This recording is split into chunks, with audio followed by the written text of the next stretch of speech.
Hi. Today I'd like to talk about grief. Coping with grief. Coping with the pain of loss.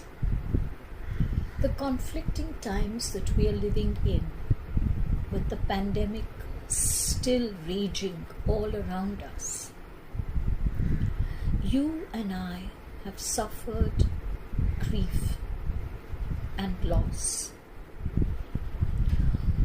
Whether your loss is the same as mine is not relevant. What is relevant is that every household has suffered some kind of loss. Every family is grieving about something.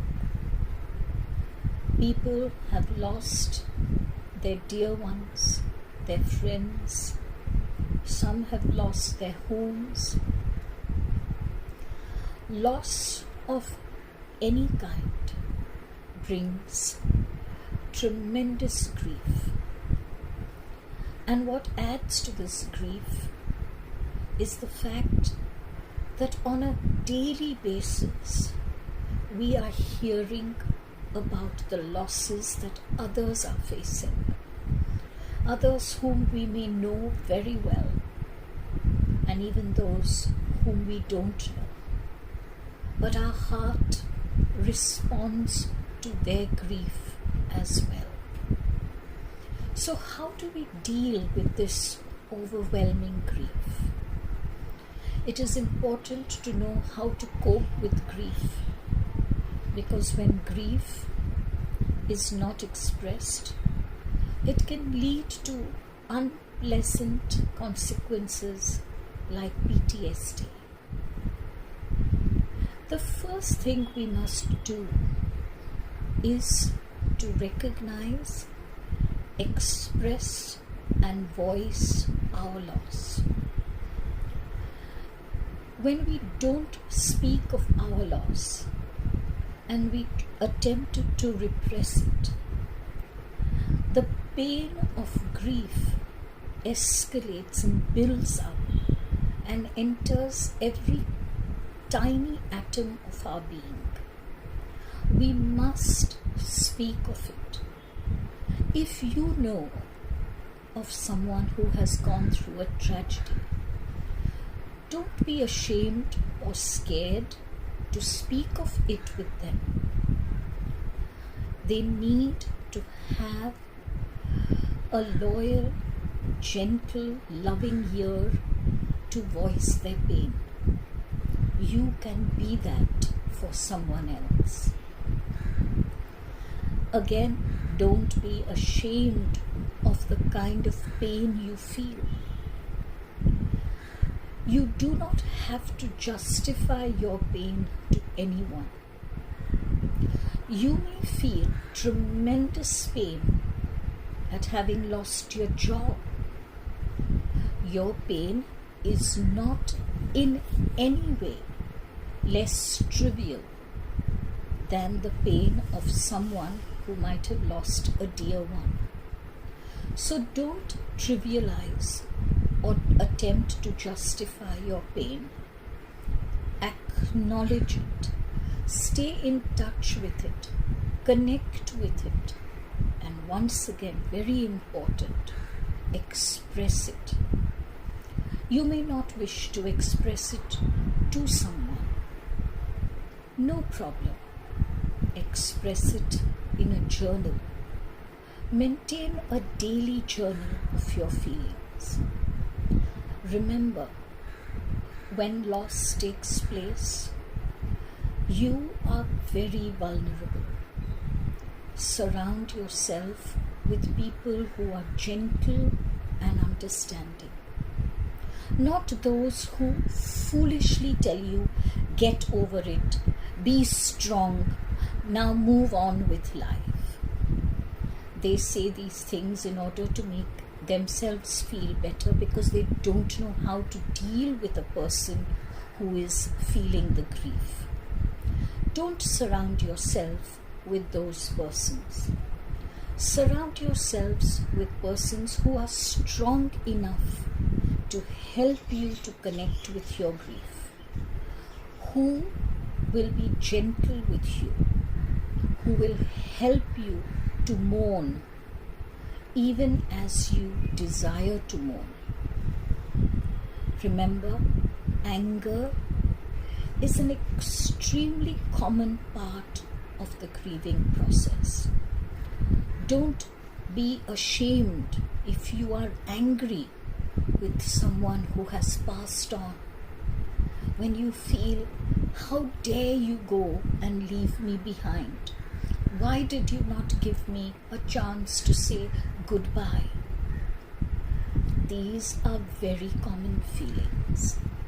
Don't suppress your anger. Again, express your anger to someone who will understand it, who will give you the space, who will hold space for you while you go through these raw and deep emotions. When families go through a tragedy together, it is not possible to expect each other to be their support system.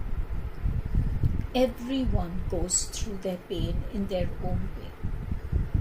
You have to give others in your family the freedom and the opportunity to grieve in a way that is best for them.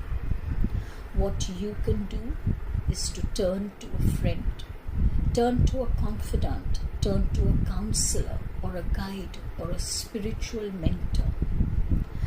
They can be there for you in support when your family members cannot be there for you because they too are grieving. Grief does not have a timetable. You cannot ask that question, how long will this grief stay within me? The answer is, there is no answer. Everyone grieves at their pace, and so must you. To try and rush through this process is to dishonor what you are feeling. But more importantly, when you try and rush through your grieving process, you shall not allow the process to be completed, and you will hold the grief within you, causing yourself untold harm.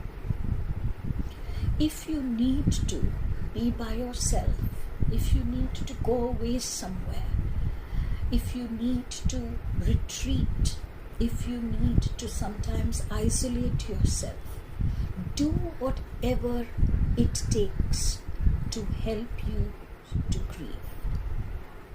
But give yourself the permission to grieve. Yes, initial numbness when a tragedy takes place is absolutely normal. Don't think that you suddenly become heartless or cold or mean or stony. The body takes care of you by initially becoming numb. Very soon that numbness shall wear off and the grief shall come up. That is when you take care of your grief. Don't look around and judge yourself or compare yourself to others.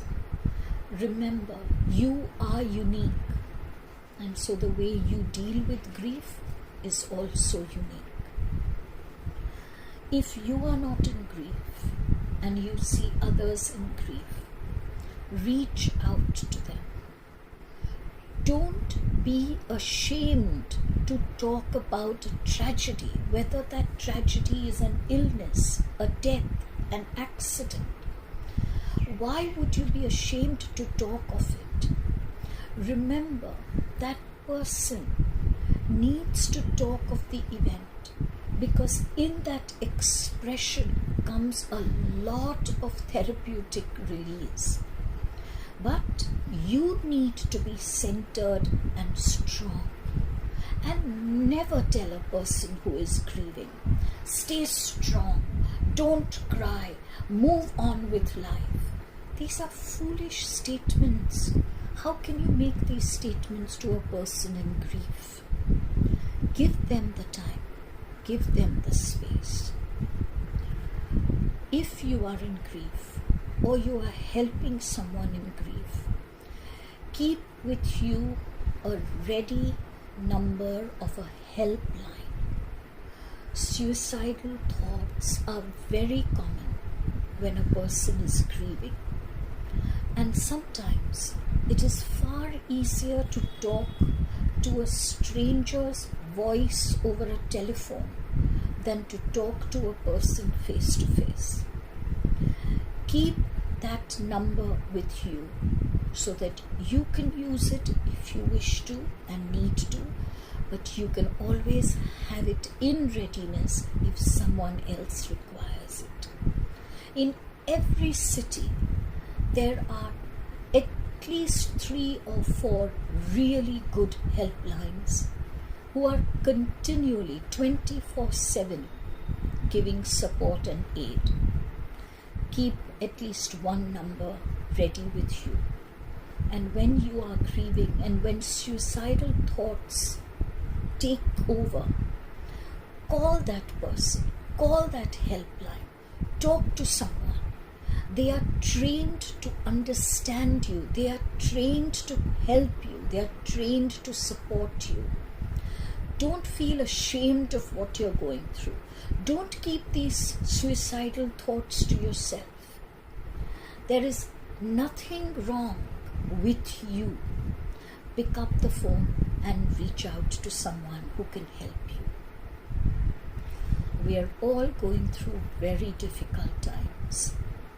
We need to be there for each other, but we also need to be there for ourselves. In being there for others, don't forget to deal with your own pain. Healing someone and being there for someone is noble, but what is more essential is being there for you. Reach out, connect. Let yourself have the freedom to feel whatever you're feeling for however long you feel that. Take help. May your healing be a blessed one.